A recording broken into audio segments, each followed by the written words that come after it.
Baik, selamat berjumpa kembali. Kita lanjutkan perbincangan kita tentang sumber daya manusia ya dalam konteks teknologi informasi atau teknologi digital secara umum. Ada kata kunci yang mungkin sering Anda dengar, yaitu generasi X, generasi Y, generasi Z. Sebagian ada yang menyebut generasi milenial. Tapi kalau bicara teori generasi barangkali tidak banyak yang mendengar ya. Jadi fenomena ini disebut teori generasi ya. Nah, apa itu teori generasi? Mari kita lihat ya. Sangat sederhana sebetulnya. Baik. Jadi setiap orang lahir pada tahun tertentu, kemudian menjalani hidupnya dan meninggal kurang lebih rata-rata di usia tertentu, katakanlah 70 tahunan misalnya seperti itu ya. Nah, itulah satu generasi orang yang lahir kurang lebih tahun sekian sampai sekian. Lalu memiliki keturunan, muncullah generasi berikutnya dan seterusnya ya.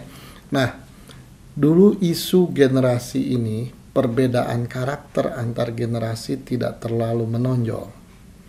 Mengapa demikian? Karena lingkungan di mana tempat manusia berada, tempat manusia hidup, tidak banyak berubah. Ya, lingkungannya kurang lebih sama. Karena lingkungannya sama, akhirnya karakter perilaku setiap generasi itu hampir sama, atau kalaupun berubah, itu perubahannya smooth, tidak terlalu drastis.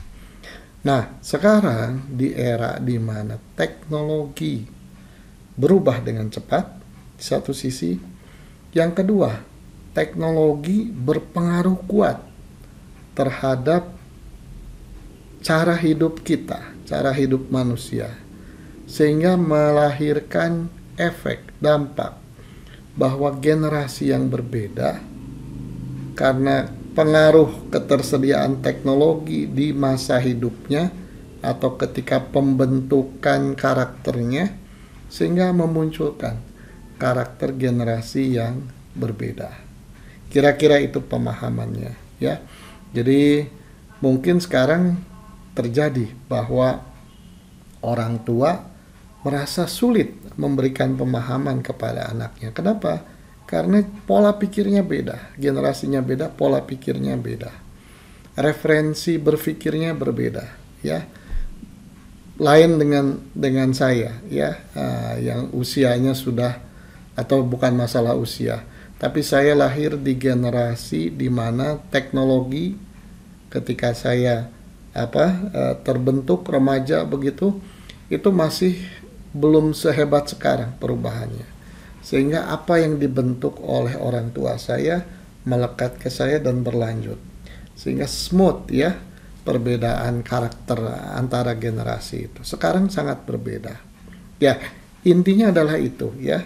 Bahwa ini dibagi menjadi 4, menjadi 5. Itu saya kira tidak perlu kita permasalahkan itunya ya.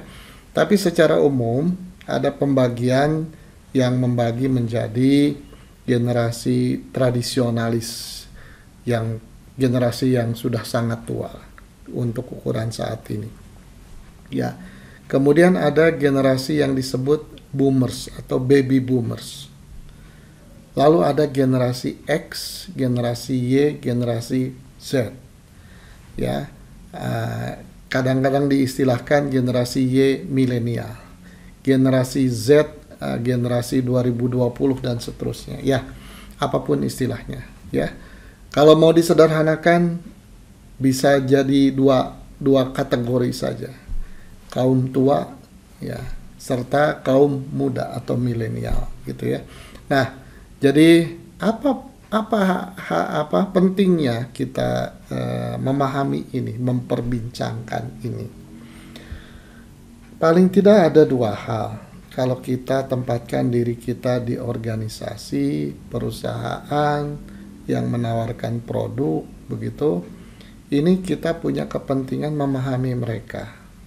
Mengapa? Karena produk yang sama sulit ditawarkan ke katakanlah dua tipe generasi ini. Kaum tua harus diberikan layanan produk yang sesuai dengan karakter mereka, yang sebagian tidak akrab dengan teknologi terkini. Ya. Kemudian yang muda sebaliknya, mereka diberikan sesuatu yang sama yang diberikan kepada kaum tua, tidak akan tertarik dengan produk itu. Jadi kita harus melihat ini sebagai cara pandang baru terhadap kelompok customer, kelompok user, ya. Bagaimana kita men-set up service, produk dan sebagainya menjadi dua kategori, ya. Baik, saya ambil contoh perbankan di Indonesia, ya. Ada bank yang kita sudah sangat kenal sejak dulu, katakanlah Bank Mandiri, Bank BCA, Bank BNI, BTN, BRI dan sebagainya, ya. Itu bank yang besar, bisnisnya hebat, ya, punya customer yang banyak sekali dan loyal, ya, karena mereka sudah merasa pas dengan karakter antara bank dengan customernya. Kemudian, nah itu tadi setelah muncul fenomena generasi yang berubah karakternya, katakanlah kita tarik garis, gitu ya. Nah, ini mulai ada nih generasi milenial, ya, generasi milenial, kemudian generasi berikutnya lagi yang lebih muda lagi. Mereka kalau ditawari produk bank dengan style masa lalu seperti yang selama ini ditawarkan BNI, Mandiri, BCA dan sebagainya, cenderung tidak tertarik. Jangan-jangan uangnya nanti nggak mau disimpan di bank, ya, simpannya di saku aja begitu. Nah, kemudian itu disadari oleh perbankan sehingga melihat ini, ya, perbankan sebagian bank menyadari, wah, kalau begitu saya harus pilih nih customer tua, ya, kadang-kadang diplesetin kolonial begitu, atau saya mau ngambil generasi milenial. Nah, kalau saya sih melihatnya misalnya saya melihat produk inovatif, ya, seperti dari BTPN itu yang disebut Genius, kemudian ada Bank Jago, Blue BCA. Nah, ini melihat ini pasar yang punya karakteristik tertentu, mereka menyiapkan produk yang cocok dengan karakter mereka, karena karakter generasi tersebut. Sehingga everybody happy, ya, perusahaan atau bank yang menawarkannya happy karena customernya banyak, disambut, ya, ininya produknya milenial atau customernya happy juga karena mereka ditawari produk yang cocok dengan karakter mereka, ya. Nah, sementara yang tua itu seandainya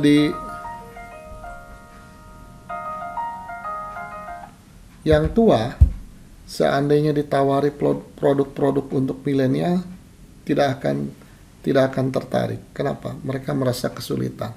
Kok ini beda, ya, dengan cara saya yang biasanya. Dan akan sulit bagi mereka untuk belajar, ya, effortnya menjadi besar. Ya, jadi ada sebuah dilematis, ya, bagi perusahaan. Akhirnya pilihannya hanya dua, ya. Satu, memilih salah satu kelompok customer karena tidak mungkin satu produk untuk dua-duanya, ya, bukan tidak mungkin sama sekali, sulit gitu, ya. Nah, jadi milih mau membidik kaum tua atau mau membidik kaum muda atau milenial, begitu, ya. Sebagian bank sudah tampak ininya, ya, keputusannya. Oh, ini milih yang milenial, ini milih yang tua. Sebagian lagi ada yang menurut saya cerdas, ingin dapat dua-duanya, ya. Sebagai contoh, saya melihat di sini, ini tentunya interpretasi saya sebagai pengamat saja, ya.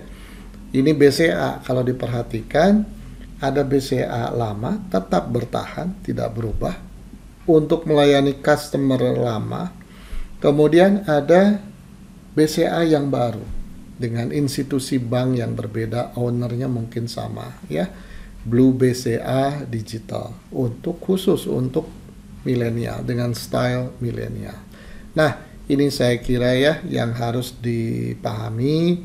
Jadi ketika kita menerapkan diri pada bisnis, apakah juga kita menerapkan diri pada organisasi di mana kita perlu mencari pegawai, kita harus sadar bahwa ada dua kelompok user, kelompok customer, kelompok manusia sekarang yang karakternya sangat berbeda secara fundamental, sehingga kita harus tahu persis yang ini lebih baik ditempatkan di mana dan diperlakukan bagaimana, yang satu lagi tempatkan di mana dan diperlakukan bagaimana ya.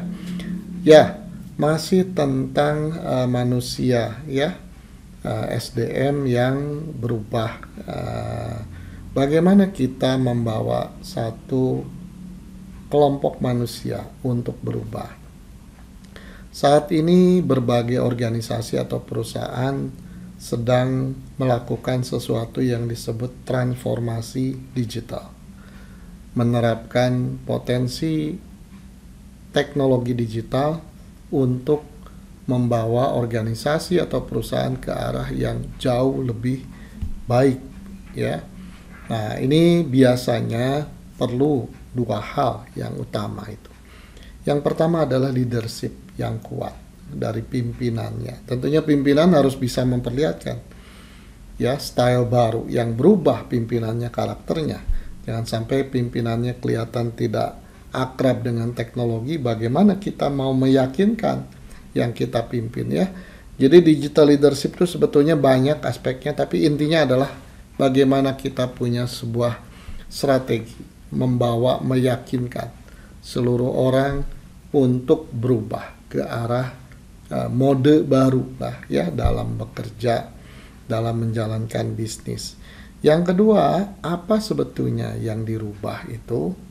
Yang dirubah tentunya ada aspek people atau manusianya, proses, teknologi, data, bahkan data management ya.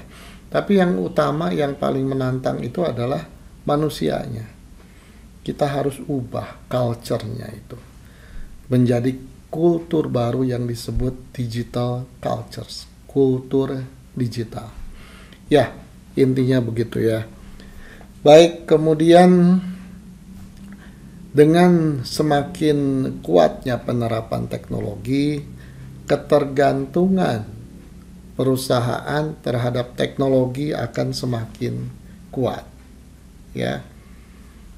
Ada dampak berikutnya, yaitu teknologi itu dikuasai hanya orang-orang tertentu yang paham, yang memahami betul orang-orang tertentu. Ya, mungkin tidak semua orang di perusahaan kita, di institusi kita memahami teknologi secara baik ya.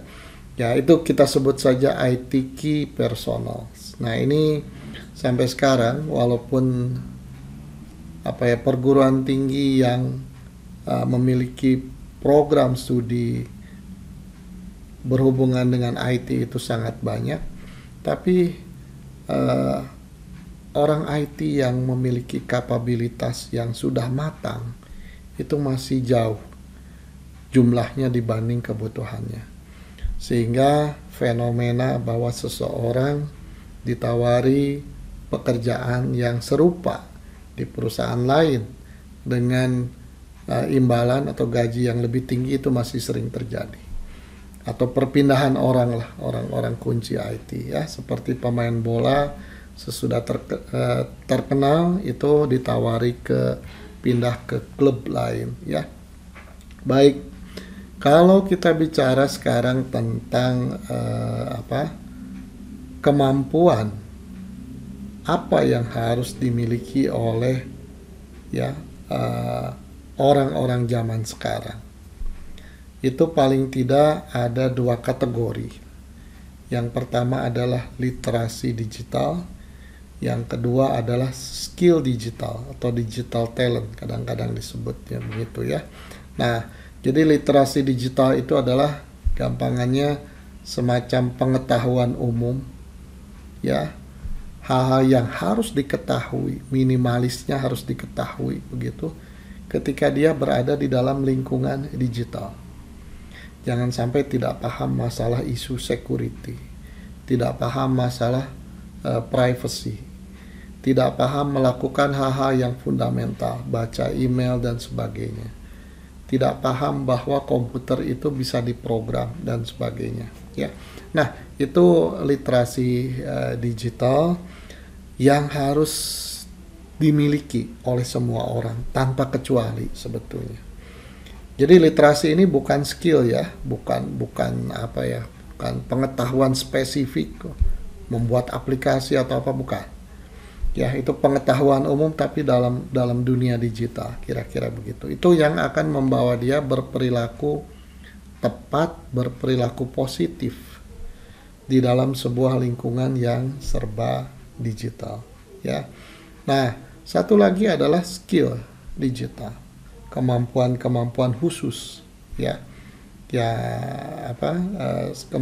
sebagian kemampuan teknis ya dalam dunia digital, itu yang nambah, membuat dia punya daya tawar, dia punya kekuatan lebih dibanding orang-orang sekelilingnya.